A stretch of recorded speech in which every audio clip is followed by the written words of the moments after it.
మిత్రులారా, మీరు అనుకుంటున్నారు ఇక్కడ మనందరినీ సమావేశపరిచింది ఆర్ఎస్ బ్రదర్స్.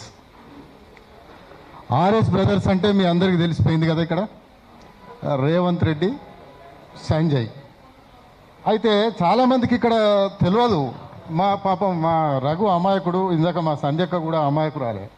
ఈడ కాంగ్రెస్ ప్రభుత్వం నడుస్తుందని అందరూ భ్రమపడుతున్నారు. నిజం చెప్పాలంటే ఇక్కడ ఎన్డీఏ ప్రభుత్వమే నడుస్తుంది. టీడీపీ, బీజేపీ ఇద్దరి ప్రభుత్వమే ఇక్కడ నడుస్తుంది, కాంగ్రెస్ ప్రభుత్వం కాదు. దయచేసి మీరు ఇది అర్థం చేసుకోండి. అందుకే వాళ్ళిద్దరు ఒకటే కాబట్టి ఒకరినొకరు రక్షించుకుంటారు తప్ప పేద ప్రజల పక్షాన ఎవడు నిలబడే పరిస్థితి ఉండదు. కాబట్టి ఇది మీరు అర్థం చేసుకోండి. ఇక్కడ కాంగ్రెస్ పార్టీ ప్రభుత్వం అన్న వాళ్ళు ఎవరైనా ఉంటే వాళ్ళు అమాయకులే. టీడీపీ, అలయన్స్, బీజేపీ ప్రభుత్వం మాత్రమే నడుస్తుంది. దయచేసి ఇది అర్థం చేసుకోండి. ఇంకొక విషయం, ఈ రౌండ్ టేబుల్ సమావేశంలో అరెస్ట్ చేయాలి, ప్రతి ఒక్కరం అరెస్ట్ చేయాలని చెప్పేస్తున్నారు. మిగతాదంతా మిత్రులందరూ చెప్పేసిండ్రు.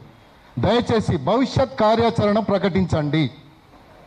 భవిష్యత్తులో మనం తీసుకోబోయే కార్యక్రమాలు, ఎందుకంటే ఆ అమ్మాయికి అండగా ఉంటే ఆందోళన కార్యక్రమాల, నిరసన కార్యక్రమాల్లో వేలైనంత వరకు కొంత భవిష్యత్ కార్యాచరణ ప్రకటిస్తే, ఆ భవిష్యత్ కార్యాచరణలో అందరు పాలు పంచుకుంటే కొంత మేరకైనా కూడా సమాజంలో మార్పు తీసుకొస్తుందని నేను భావిస్తున్నా. ఎందుకంటే ఇప్పటికే అటు పిఓడబ్ల్యూ కావచ్చు, పీడిఎస్సి విద్యార్థులు కావచ్చు, ఐఎఫ్టీ కావచ్చు, వాళ్ళు వివిధ మండల కేంద్రాలలో నిరసన కార్యక్రమాలు చేపట్టమని వాళ్ళు పిలుపునిచ్చారు. అట్లాగే మన పృథ్వీ అన్న కూడా కొన్ని ప్రజా సంఘాలతోటి కూర్చొని మాట్లాడి ఒక భవిష్యత్ కార్యాచరణను ప్రకటించి ముందుకు వెళ్తే దాంట్లో నేను కూడా భాగస్వామిగా ఉంటానని తెలియజేస్తూ ఈ అవకాశం ఇచ్చిన పృథ్వీ అన్నకు ధన్యవాదాలు. థ్యాంక్ యూ సంపత్ భాయ్. ఉన్నది ఆలోచన ఉన్నది, ఇప్పుడు కొన్ని తీర్మానాలు కూడా తయారైనాయి. మా సీను కొంచెంసేపు సాగుతాడు, అందరం కలిసి కొట్లాడేది ఉన్నది. ఇప్పుడు వెంకరెడ్డి సార్. క్రాంతి దళ్, తెలంగాణ క్రాంతి దళకు అభినందనలు. ముఖ్యంగా తెలంగాణ పౌర సమాజం చాలా స్ట్రాంగ్ అనే మెసేజ్ వెళ్ళాల్సిన అవసరం ఉంది. రాజకీయ పక్షాలు సమయం వస్తే అన్నీ ఒకటే అనేది మనకందరికీ అర్థమైంది. కాబట్టి పౌర సమాజం చాలా అలర్ట్గా ఉండాల్సిన అవసరం ఉంది.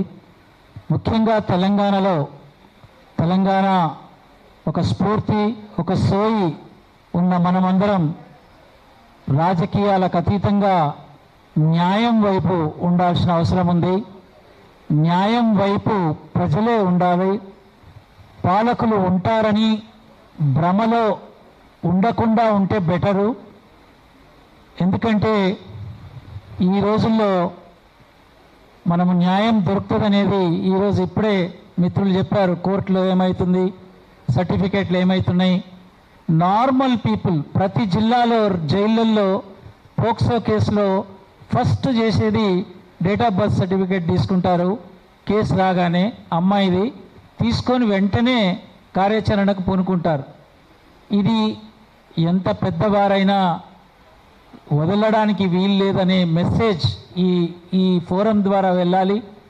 జిల్లాలలో కూడా జరగాలి. ఇది 40 ఏళ్ల కింద ఒక సంఘటన నాకు గుర్తొస్తుంది.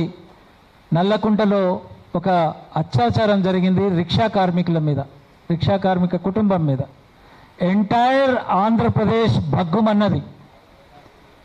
కాబట్టి పాలకులు నవ్వులాట కాదు, ఇది న్యాయానికి సంబంధించిన విషయం.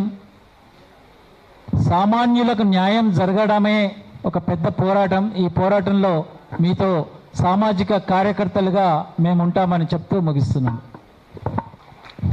Thank you sir. కలిసి కొట్లాడేది ఉంది.